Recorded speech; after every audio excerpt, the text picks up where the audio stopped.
Welcome to Let's Accelerate. My name is Sara, I'm here with Luisa, and we are both from Bosch Innovation Consulting. Today we have a very interesting guest, Ruth Penfold. Hi, Ruth. And Ruth she's at the beginning of her professional life, she wanted to be a lawyer, right? uh, Yeah. but actually, you turn out to be a headhunter for 13 years. And after that, you were a bit not so satisfied with your job, and you decided to accept a very interesting job offering that you had at Shazam to be the director of talent acquisition for this startup back then, which is very successful and still is. You do many things. You are a yoga teacher, you have your own podcast, Pancakes and Peacocks, right? I'm literally in awe of how much research you've done. Yeah, and podcast. yeah, and now you are currently leading the people practice at BP Launchpad. Yeah. And so thank you so much for joining us. And if I miss something on your curriculum, because you have so many interesting things that you do, please feel free to add. Yeah. Well, no, the only thing that I should add, in case people get the wrong idea, yes, at one point I did want to be a lawyer and I studied that at university, but actually, I wanted to stand on a stage and entertain people when I was younger. Before it was, I'm sort of almost 41 now, so it wasn't quite the thing that all kids wanted to do then, like they do now. Everyone's like, I want to be famous. It wasn't about being famous. I wanted to entertain people. Then I wanted to own a gym. Then I wanted to be a lawyer. I couldn't, I couldn't, I couldn't find that in my search. Yeah. But fun fact for our listeners, like look at what I've just told you there. Now I have a podcast. I kind of get to do that thing that I wanted to do when I was a kid. And I teach yoga. So, I kind of came full circle, but then I just do some other stuff too. That's much better paid. Nice. So here at the podcast, as you know, we will do 3 questions and a sentence competition exercise. And for the first question, I would like to understand what was your experience by working at Shazam, so a startup back then, and now at BP Launchpad, so more corporate. And they are both working on innovation topics. But what are the key success factors to work on a startup environment and also on a corporate environment? Okay. Well, here's something that's going to blow all that away. Launchpad is way more of a startup than Shazam ever was. I know people are recoiling, like, what? So the thing that you should know about Shazam is that Shazam was like 20 years old. Shazam is like 25 years old now or something like that. So it actually started in 2000, and it was originally a telephone. You would dial 2580, hold it out to a speaker, and then get a text message. So this is in the times of Snake, my friends, for people who go. Yeah, I know. You get a text message telling you what it was, right? So I joined in 2013 and I was there for 5 years. And at the end of that 5 years, we sold Shazam to Apple. So it was, I went through a lot of change with Shazam in that time, but we had a startup mentality, but actually we were quite a well-established business. But in that time, we sort of started to grow, and then we stopped growing, and then we achieved profitability, and then ultimately we decided to sell. So we went through a lot of interesting components, but I would say what we didn't have in the business anymore were the founders. Actually, not true. We still had Avery Wang, who was like a celebrity. He was the dude that invented the algorithm that still is the algorithm. Obviously, data scientists, I know you've done a lot of work on it since then, but ultimately it's the same recognition technology, right, that had already existed for 20 years or so. So but what we had then was a team of leaders who'd been brought in to take the business further and to sort of lead that through. Whereas what we've got at Launchpad is a bit different, because Launchpad was created very much external to BP, so very interconnected with BP, but in very much externally, and they brought in people like me, we're our own entity, if you like, whilst we're very connected and we dock into BP. So we really set that, like, it was quite deliberately different. So for people like myself in leadership roles, and for the whole team, because we've created something that's deliberately not weighed down by hierarchy. I've been there for nearly 18 months, and I feel like it's mine as much as it's everyone else's, because we've shaped what it looks like. So we were kind of given it at a starting point. So I joined in November 2019, and then we've obviously had the year that we've all had. But through that, we've changed a lot. We've changed the structure a couple of times. We've codified what our identity is, and then this year we're like, now how do we take ourselves to operational excellence? So, I mean, we're going through the startup journey that people go through in a really, really real way. And I actually think that has been, sort of fundamental for us in the way that we're then able to, work alongside the portfolio companies that we're lucky enough to work with. And we're very much kind of in the trenches with them, because, we too are a business that's sort of figuring out our way, and we're working together, and, we're building out what our product offering is. And, we've gone through all the different phases, and, it's that thing, you kind of look back 6 months ago and go, were we doing that like that then? Oh my goodness, quick, let's change. But we very much have that mindset of continuous improvement, continuous innovation, continuous development, and we're very much trying to build a culture where challenge becomes comfortable, where people feel safe enough to get things wrong, so that, we can ultimately really build something that we're all super, super proud of. So I would say, in terms of all the organizations I've worked with, Launchpad is the one that feels the most mine. Actually, I feel the most, and I don't mean that in an exclusive way. I'm part of a team, but I feel personally invested in, like, I can see my blood, sweat, and tears. Whereas in other organizations, I arrived when, it was kind of, I created an impact, but not quite in the same way. And what will be then the key success factors to succeed on this startup business in a corporate? Yeah. Okay. So I think the key success factor for human beings in a startup is self-awareness. It's getting to know yourself well enough so that you understand who you are, why you are, what your triggers are, and that you work towards showing up in the best possible way for yourself and for the human beings around you.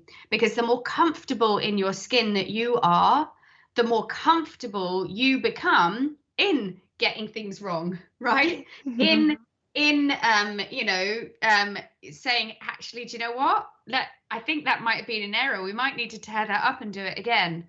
And you only really, I think businesses can do a lot to create an environment where it's okay to fail, but I think that they can only go so far, because the human being has to give themselves permission to do it. And if they are awkward within themselves, they're no one ever is gonna make you feel comfortable enough to fail if you're not going to forgive yourself, right? And so I think ultimately, therefore, as a species, this is something we need to get better at, because the closer we can get as human beings to being our actual real selves, which, in fact, let's go back to the beginning of this conversation. We talked, who did I want to be when I was a kid, right? What were the things that lit me up then? Because actually, you're kind of born as you were meant to be, and then the world creeps in, and either you are changed, but usually we change ourselves, and that's no one's fault a lot of the time either. It's because we're looking for clues around how we become successful and don't experience pain in the eyes of others.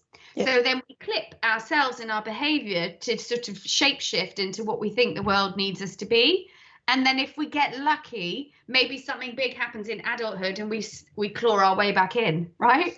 But I think that our individual experience is the thing that gives rise to our collective experience. And until you're having a better relationship with yourself, I mean, it's really impossible to have great relationships with others. And great businesses are born out of great relationships.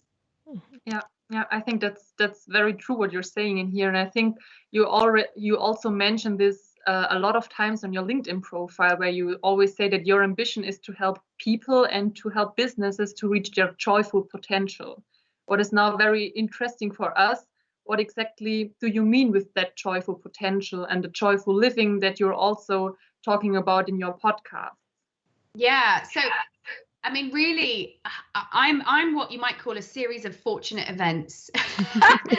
So I made some really bad personal choices for myself in my 20s, and I lived a life that was joyless, and that was of my choosing and of my making. I chose to invest in things that didn't serve me, and it didn't get me very far. And happily, I started to wake up at around the age of 28. But it took me until I was 30 to really eject myself out of the life that I built and set about building a new one.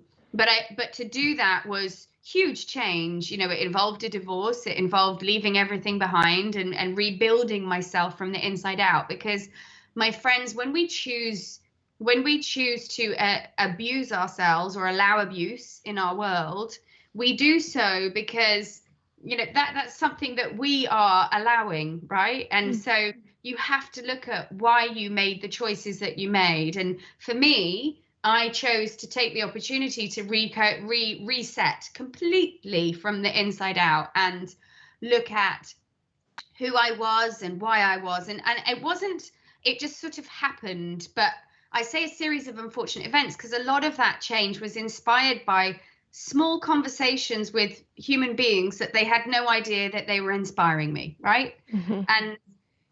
And so my I guess my healing journey, sorry if I'm going a bit yoga on you all right now, but anyway, my healing journey kind of began then, and it will continue, right? And I began to live in a state of continuous audit where I constantly look at how I'm living. Does it serve me? Does this feel good? Yes, no, whatever. And just started by making simple, small choices and then began to build from there. And I read a lot about human beings. And I was like, okay, yeah, wow, this is why I do that. Wow, okay. And so really it's through self-study. And then I'd been working in recruitment for a while. And honestly, I hadn't enjoyed it when I was being a headhunter. I was supporting two people, myself and my ex-partner, and I was exhausted, and it felt like Groundhog Day. But as I started to awaken, I realized that actually water flows through the path of least resistance. And I actually rather fortunately found myself working in a role that's very focused towards human beings. And I love human beings. I think we are absolutely ridiculous and fascinating and wonderful all at the same time. But ridiculous came first, right? We are utterly ridiculous. And so then through that kind of awakening of self and realizing that actually, as I managed to find the means to connect to myself in my own world, the world had opened up for me. And as I managed to find stillness within my world and master my rapidly fluctuating emotions and anxieties and overthinkery and hyperreactivity in my brain, how much easier things became. And my career just started to literally expand before my eyes, and doors started to open and things started to happen. And it was just this beautiful unfolding. That's how I can describe it. And through having lived through this and seeing where I came from to where I got to by this process, I thought, well, my goodness, if I can go from there to here, this is possible for literally anybody. You know, and I appreciate people who are born with different degrees of privilege based on where they are in the world and how they arrive and all the rest of it. I get that completely. But for the majority of us who are very privileged, we have the opportunity to create a real feeling of joy, but joy not in the sense of giddiness, joy in the sense of calmness, joy in the sense of the feeling that you have of total contentment and fulfillment when you're walking in alignment with your soul. And for me, that was it. So having seen that for myself, I was like, okay, goodness me. So I can see these ridiculous, wonderful human beings in all these companies, and I can see not that my path is the path for everybody, by the way, but that actually if people can find their toolkit to thrive, everybody wins, and that their world can open up from them. So it also became and is very important to me that I share my learnings, as you can see, because they're etched all over the internet. So I'm very honest about the mistakes that I've made and what I'm learning and the bits that I'm learning right now. And goodness me, I've just realized this about myself, and wow, has anybody else felt like that? And you know, all those sort of things that can feel a bit opaque to others, but also at the same time supporting the growth of organizations and supporting that development collectively at the same time too. So yeah, I feel like I'm incredibly lucky that I've ended up in this brilliant place where I get to bring all of those things that I find fascinating, building organizations, the way that businesses work, together with the people stuff. And yeah, so that when I talk about that stuff, that's what I mean. And why would be then the joy even more important for the innovation part? Because when you've got a human being who is walking in alignment with themselves and doesn't feel in conflict, they will feel safer. And that safety is, and I've actually been speaking about this a bit recently, but you know, creating your own safety so that you really feel able to be yourself. Because you know, I think we spend so much time as human beings struggling to find the thing that really, you know, like, what's my purpose? You know, what are my, you know, like, we're born with our superpowers. We just have to let them come out. So it's actually not about learning. It's about unlearning. It's about unlearning and growing the confidence that actually you already know. And this is the beautiful thing. We already know everything you need to know. Yeah, we can read books. Yeah, we can learn stuff. But that wisdom that's within you, that is the thing that is your superpower. So when human beings are connecting into that superpower, their life source, that's where they are, you know, it's like a platform that everybody expands from, because that's where people are like, hey, what about this crazy idea? It might just work. And because you feel safe enough to share it on your own, that idea might just amount to nothing because you don't have the skills, the other skills that you might need to take it somewhere. But if you feel safe enough to share it, someone else in your team might go, you know what? I've seen something like that before. Maybe if we do blah, blah, blah, blah, blah, then, you know, and I love it. And we talk about it a lot at Launchpad. We talk about the idea of critical friendship, right? Criticism kills innovation. Critical friendship is really the key for supporting. So taking the time to understand the goals of others, and then rather than just going, that's ridiculous, that's not going to work, instead going, that's a brilliant idea. What about if we added this? What about if we added that? Or tell me, did you think about this when you looked at that? So rather delicately encouraging the development of one another's thinking, or, you know, adding into the ideas rather than squishing and shaming, which is where, when you squish and shame, that's where people shut down. And that's when nobody wins, because that's when you end up with an organization where no one feels safe enough to say anything. It's really interesting to unlock creativity, right? Absolutely. Yeah, that's right. So Ruth, final question. This month there was the International Women's Day, and we were celebrating. We were even doing a video for Bosch Innovation Consulting with different women that appeared on the Bosch Accelerator program. And I would like to know from your perspective, what would be your advice for women to do more in the innovation field? Oh, it would be a little bit repetitive actually, because my advice for women is the same as advice for everyone, really. But what I will say is, as women, and obviously I can speak as a woman because that's how I identify. So it's easy for me to say what I see in us. And what I see in us is the many ways we hold ourselves back. When we feel, I caught myself doing it this week in a meeting, holding myself back. So I tell you this, that none of us are immune, and the struggle is real, right? It's like, do I really have something to add here? No, I think I'll hold myself back just in case. Or, and we sit back and we wait for someone to notice us or to give us a promotion because we've worked so hard and we deserve it. So I would really say lean into the discomfort and ask for more, right? You're never going to be able to do that until you believe in yourself. This is a thing. So I'm always somewhat reluctant to give that kind of advice, because if you don't believe in you, no one else is going to believe in you, which is why we owe it to ourselves to do the deep, deep work, which is painful. And that's why we avoid it. I avoided it until I was 30. That's comfortably at least 20 years of willful blindness, right?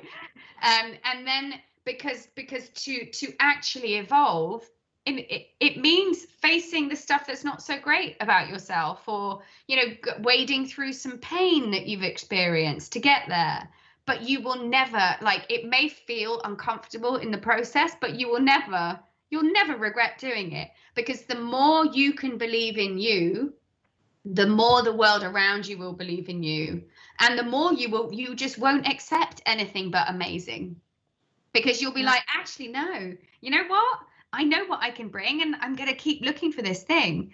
But I also think for women entering the sort of innovation space, I can see more energy coming in this direction. I can see it, but I'm gonna be like major vibe assassin here. Until we fix the terrible way that we sort gender into boxes in our societies, we're never really going to fix the experience for men or women. Because there is so much dysfunction in the way that we're socialized. That means that we behaved in certain ways, that there's a very deep cultural change that needs to shift in order for permission to be granted for human beings to live as themselves. So, sorry to be a vibe assassin, but in time, we can absolutely go on the journey of discovery with ourselves. We can absolutely learn to develop courage and become braver in our lives. I am the living proof that it's possible to do it, but I'm also the living proof that the struggle is continuous, and your own what's the word I'm looking for? Your own recovery. See yourself as it's a bit like AA, right? Your own recovery. You have to keep working at it to support it. If you take your eye off the ball, you'll slip back into that tiny space that you did, where you didn't want to cause any trouble to anybody again. Yeah, Really nice. Yeah, that's very nice. I think your words are very empowering to many people. But I think we're almost coming to an end already of our podcast. But before finishing it, I would like to do our famous sentence completion exercise with you. Sarah already mentioned it in the beginning. So I would ask you to complete 3 sentences I will give you, and you finish them with 1 sentence and give your insights on that. Is that okay for you? I will do my best. It sounds terrifying, but don't worry. You don't have any bad sentences. All right, the first one is, you can reach the joyful potential in innovation if you put in the work with a capital E.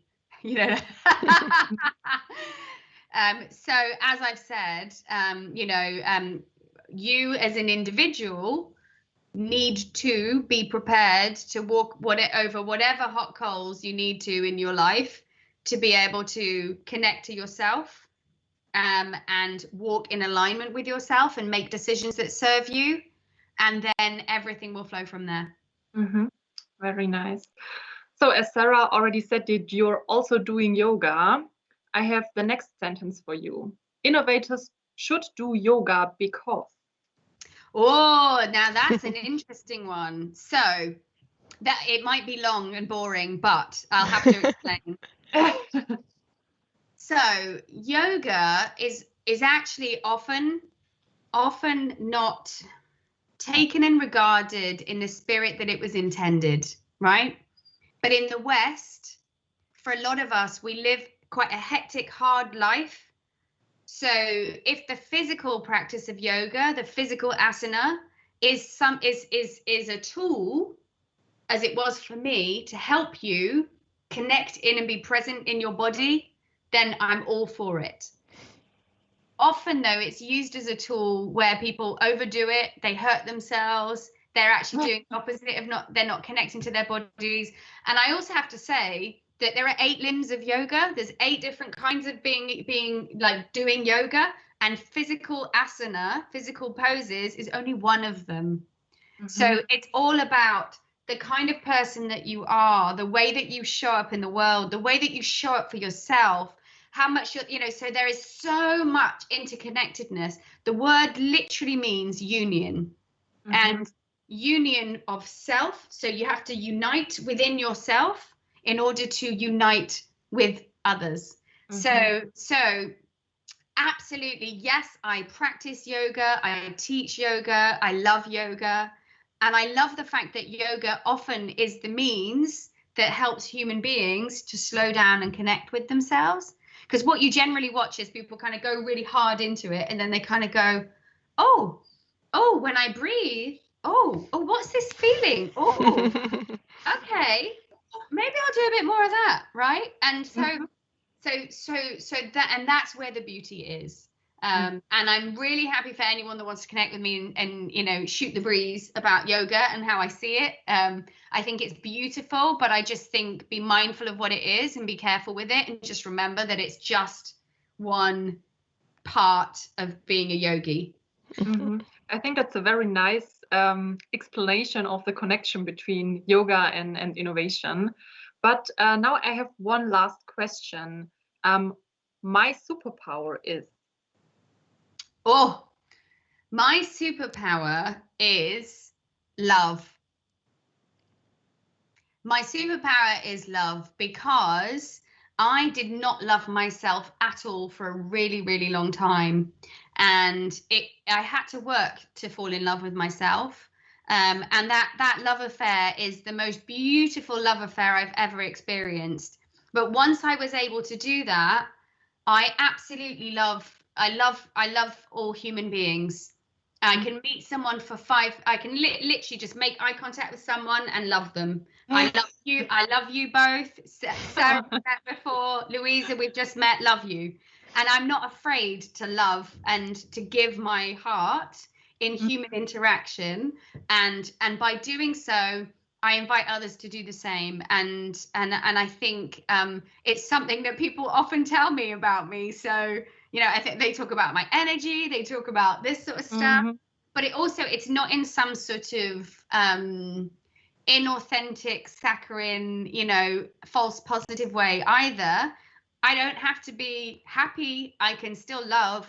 I can be upset about something and I can still love. And I think learning to love in all circumstances and to hold people in love, regardless of where they are, and to accept that no matter what a human being is bringing you, what they're doing, if they're showing you something that is not love, that's not who they really are. They're just operating from a place of pain. It makes you much more forgiving.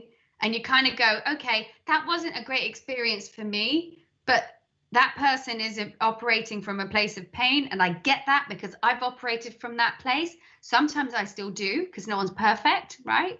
So yeah, I think if we can make love our foundation for living, will be in a very great place indeed. Ruth, thank you so much. I think it's really interesting, all these approach from the mankind, from love, how these can connect with being better also at innovation. And Absolutely. thank you so much for bringing this perspective to our podcast. And that was it. So this was our Let's Accelerate. See you next time. Thank Bye. you. Thank you very much.